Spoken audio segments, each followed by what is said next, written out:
पंढरपुरात नगरपालिकेच्या उद्यानाचं उद्घाटन झालं। मात्र याची कल्पना खुद्द नगराध्यक्षांनाच नसल्याची चर्चा होते। कारण संख्याबळानं सर्वाधिक असलेल्या भाजप नगरसेवक आणि नेत्यांनी उद्यानाचं उद्घाटन उरकलंय। पाहूया। पंढरपुरात चर्चेत राहिलेल्या जिजामाता उद्यानाचं अखेर उद्घाटन झालं। मात्र नगरपालिकेने उभ्या केलेल्या या उद्घाटनाची खबरबात खुद्द नगराध्यक्षांनाच नव्हती।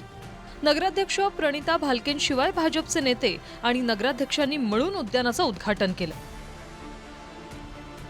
यानंतर नगराध्यक्षांनी पोलीस ठाण्यात जात तक्रारही दिली।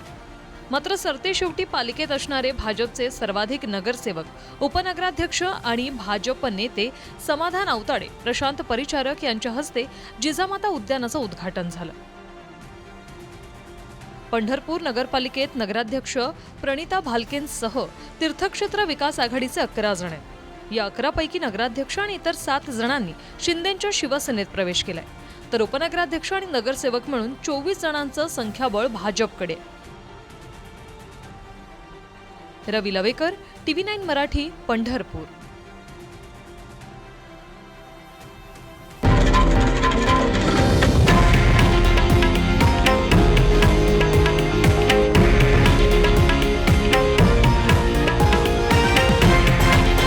हे आहे देशातील नंबर 1 न्यूज नेटवर्क आणि आपण पाहत आहात TV9 मराठी, एकमेव।